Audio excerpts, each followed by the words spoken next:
నాయకుడు చంద్రబాబు నాయుడు గారు రాష్ట్ర ముఖ్యమంత్రి చంద్రబాబు నాయుడు గారి జన్మదినాన్ని పురస్కరించుకొని అందరికీ పండ్లు రెండు పంపిణీ ఆదర్శంగా తీసుకొని జాతి గర్వించదగ్గ నాయకుడు రాష్ట్ర ముఖ్యమంత్రి శ్రీ నారా చంద్రబాబు నాయుడు గారి జన్మదినాన్ని పురస్కరించుకొని కావలి ఏరియా హాస్పిటల్ నందు రోగులకు పండ్లు బ్రెడ్లు పంచే కార్యక్రమాన్ని మా గౌరవ శాసనసభ్యులు మా అన్న దగ్గుమాటి వెంకటకృష్ణారెడ్డి గారి ఆదేశానుసారం తెలుగుదేశం పార్టీ నిర్వహించడం జరిగింది.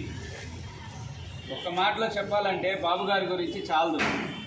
ఎందుకంటే ఒక సాధారణ మధ్యతరగతి రైతువారి కుటుంబంలో పుట్టి ప్రతిరోజు కష్టపడి ఒక ఉన్నత లక్ష్యంతో ఈరోజు ఈ స్థాయికి 4వసారి ముఖ్యమంత్రి అయ్యి ప్రతిరోజు ప్రతి సమయంలో కూడా తెలుగువారి బాగోగుల కోసం ఆంధ్ర రాష్ట్ర అభివృద్ధి కోసం 18 గంటల నుంచి 19 గంటల సేపు వయసు నిమిత్తం కూడా లెక్క చేయకుండా కష్టపడుతూ ఆంధ్రప్రదేశ్ని ప్రపంచంలోనే ఒక ఉన్నత సముచిత స్థానంలో నిలబెట్టడానికి తన వంతు శక్తి వంచన లేకుండా పనిచేస్తున్న మా నాయకుడు తెలుగుదేశం పార్టీ అధ్యక్షులు శ్రీ నారా చంద్రబాబు నాయుడు గారు మాకెంతో ఆదర్శప్రాయం.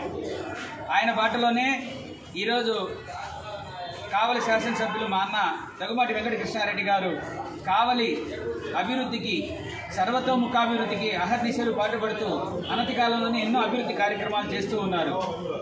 అలాంటి మా నాయకుడు చంద్రబాబు నాయుడు గారి జన్మదినం మేమందరం తెలుగుదేశం పార్టీ నాయకుల సమక్షంలో ఈరోజు హాస్పిటల్లో రోగులు పండ్లు బ్రెడ్లు పంపిణీ చేయడం మాకెంతో ఆనందాన్ని కలిగించింది. ఈ కార్యక్రమంలో కూటమి నాయకులు కూడా బీజేపీ జనసేన నాయకులు, అదేవిధంగా మా area hospital director Shri Pabba Sai గారు, శ్రీ నాగలక్ష్మి గారు, నేను, మా అన్నలు తెలుగుదేశం పార్టీ నాయకులు శివ గారు అందరం పాల్గొన్నాం. ఇక్కడ ఉండే వాళ్ళందరికీ బ్రెడ్లు పండ్లు పంపిణీ చేశాం. Thank you.